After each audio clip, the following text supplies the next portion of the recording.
5월 13일 새벽 만나 오늘 우리에게 주시는 하나님의 말씀은 창세기 41장 25절부터 36절까지 말씀입니다.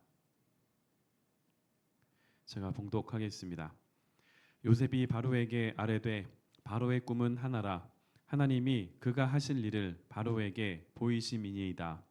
7 좋은 암소는 7회요 7 좋은 이삭도 7회니 그 꿈은 하나라. 그 후에 올라온 파리하고 흉한 7소는 7년이요 동풍에 말라 속이 빈 7 이삭도 7해 흉년이니 내가 바로에게 이르기를 하나님이 그가 하실 일을 바로에게 보이신다함이 이것이라.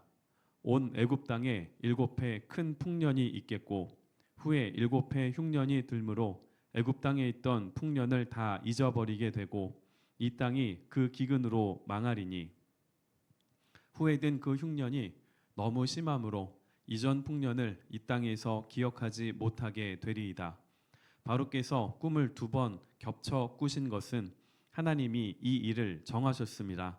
하나님이 속히 행하시리니 이제 바로께서는 명철하고 지혜 있는 사람을 택하여 애굽 땅을 다스리게 하시고 바로께서는 또 이같이 행하사 나라 안에 감독관들을 두어 그 7해 풍년에 애굽 땅의 5분의 1을 거두되 그들로 장차 올 풍년의 모든 곡물을 거두고 그 곡물을 바로의 손에 돌려 양식을 위하여 각 성읍에 쌓아두게 하소서. 이와 같이 그 곡물을 이 땅에 저장하여 애굽 땅에 임할 7해 흉년에 대비하시면 땅이 이 흉년으로 말미암아 망하지 아니하리이다.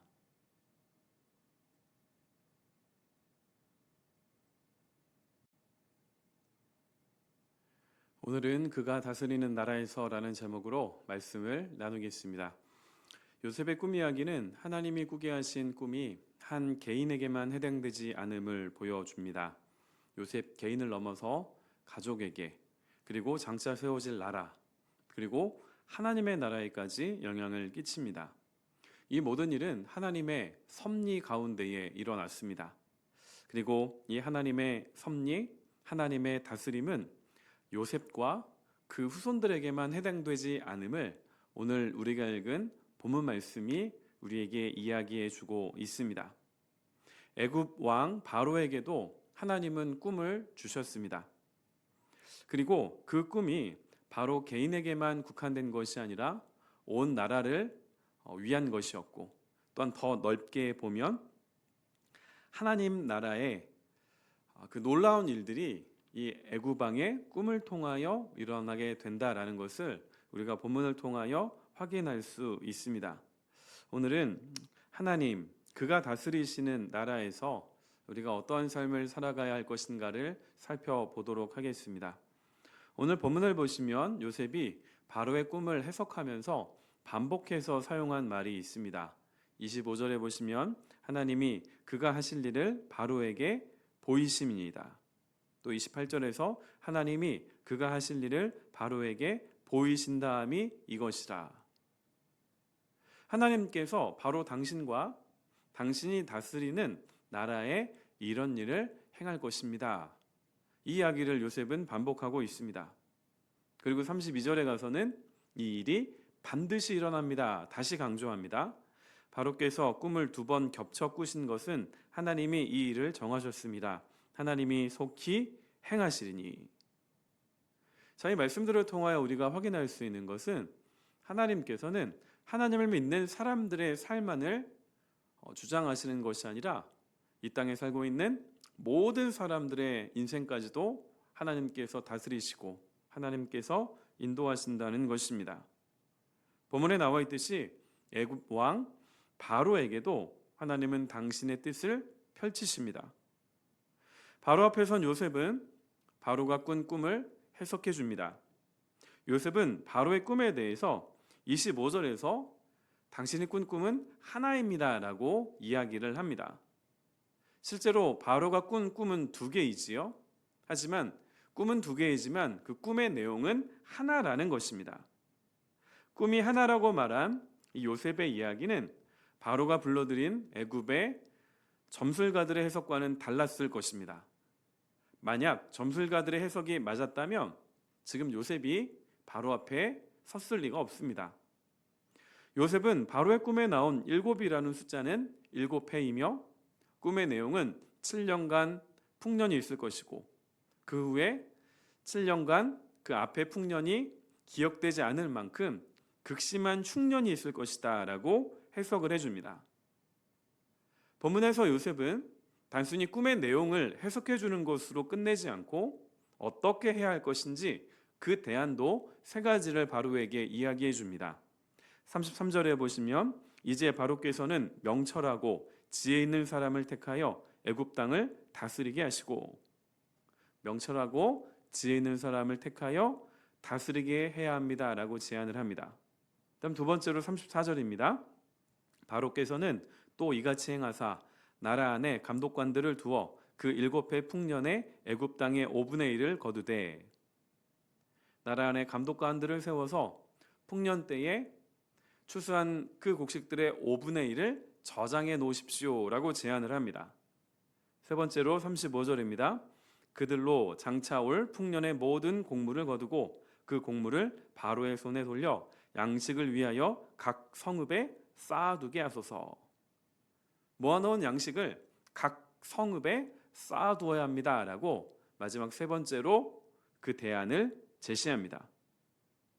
하나님께서 바로에게 주신 꿈은 장차 애굽 땅에 임할 하나님의 심판의 예고이자 이와 함께 구원의 기회이기도 했습니다. 그래서 어제 묵상 본문인 16절에서 요셉은 바로에게 이렇게 말했습니다. 하나님께서 바로에게 편안한 대답을 하시리이다. 평안을 주실 것입니다. 단순히 그 꿈이 어떤 의미인가를 알려주는 것으로 끝나지 않고 그 대안을 말해 주었기 때문에 이 16절 말씀이 그대로 바로와 애굽 땅에게 해당이 됐던 것입니다. 본문에 나온 요셉의 모습 속에서 오늘 우리가 읽어내야 할 그가 다스리는 나라에서 살아가는 백성의 삶은 무엇일까요? 요셉은 눈에 보이는 문제점만 지적하는 것에 멈추지 않고 해결책, 대안을 제시했습니다. 어떻게 이것이 가능했을까요? 바로의 꿈을 해석할 수 있었던 것은 하나님께서 주신 은사였지만 대비책을 제안할 수 있었던 것은 훈련의 열매였습니다. 요셉은 형들에게 팔려 애굽의 노예가 되었다가 지금 바로 앞에 서기까지 약 13년 정도의 시간을 보냈습니다. 이 13년이라는 시간 동안 요셉은 보디발의 집에서 가정 총무로 일했고 왕의 감옥에서는 사무를 총관하는 자로, 그리고 고위 관료를 시종드는 일을 담당했습니다. 이 시간들을 통해 요셉은 왕실에서 일하는 사람들을 가까이서 접했고 그들을 통해 국정에 대한 이해를 갖게 되었을 것입니다. 만약 요셉이 아버지가 입혀준 채색 옷을 입고 형제들과 들판에서 양을 치던 사람으로만 살았다면 지금 바로 앞에 서지도 못했을 것이고, 만약에 섰다 할지라도 그 꿈을 해석하고 그 대안을 말하지 못했을 것입니다. 요셉은 13년이라는 어두운 그 깜깜한 그 시간을 어떻게 보냈을까요? 당장은 이해할 수도 없고 또한 이해되지 않는 노예 생활, 감옥 생활, 그리고 술 맡은 관원장과의 그 약속도 잊혀지는 상황 속에서도 매 순간을 허투루 보내지 않았을 것입니다. 요셉이 보디발의 집에서 성실하게 살지 않았다면 가정의 총무가 되지 못했을 것입니다. 억울한 감옥살이를 하면서 옥에서도 성실하게 살지 않았다면 옥의 사무를 총괄하는 자가 되지 못했을 것입니다. 이 시간들이 요셉에게 아무런 의미 없이 흘러간 시간이 아니라 요셉에게 피가 되고 살이 되는 시간이었습니다. 그 시간들을 통해서 요셉은 바로의 꿈을 해석해주는 해석자에 멈춰 있는 것이 아니라 해석자를 넘어서 장차 애굽과 자신들의 가족을 구원할 구원자가 될 수 있었습니다. 지금 우리도 그가 다스리는 나라에서 살고 있습니다. 하나님은 우리에게 아무런 이유 없는 일을 허락하지 않으십니다. 지금 하나님의 뜻이 다 이해되지 않는다고 할지라도 하나님이 허락하신 모든 순간순간을 성실하게 최선을 다하여 살아가시기를 축원드립니다. 이 삶이 모든 것이 협력하여 선을 이루게 하실 하나님을 신뢰하는 사람의 모습입니다. 만약 본문에 나와 있는 애굽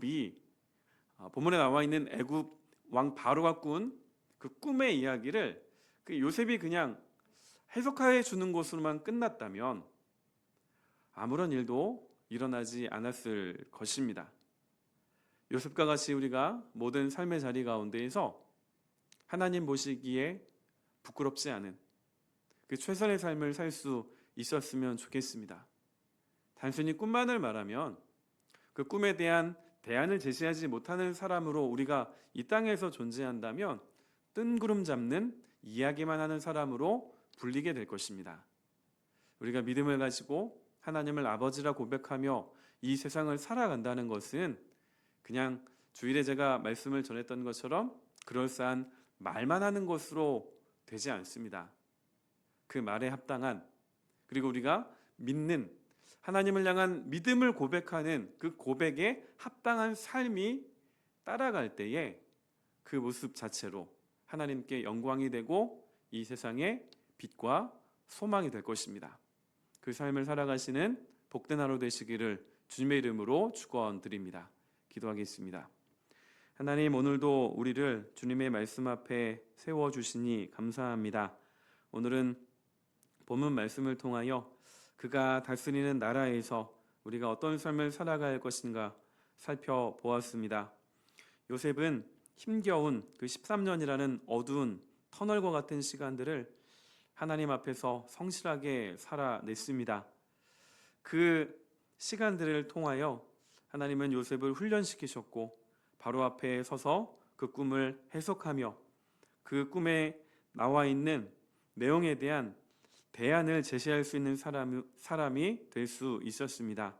하나님, 우리도 하나님께서 허락하신 모든 삶의 순간순간을 허투루 보내지 않게 하시고 성실하게 믿음으로 살게 하여 주시기를 원합니다. 우리가 말로만 믿음을 이야기하고 우리가 말로만 하나님을 말하는 것으로 끝나지 않기를 원합니다. 우리 입술의 고백에 합당한 삶의 고백이 이어지게 하여 주옵소서. 이를 위하여 우리 모든 성도들에게 하나님 은혜를 더하여 주시기를 원합니다. 그 은혜로 오늘 하루를 살게 하여 주셔서 오늘 우리가 마주하는, 우리가 만나는 모든 사람들에게 하나님의 살아계심과 하나님의 놀라운 은혜와 사랑을 보여줄 수 있는 복된 인생이 되게 하여 주옵소서. 예수님의 이름으로 기도드립니다. 아멘.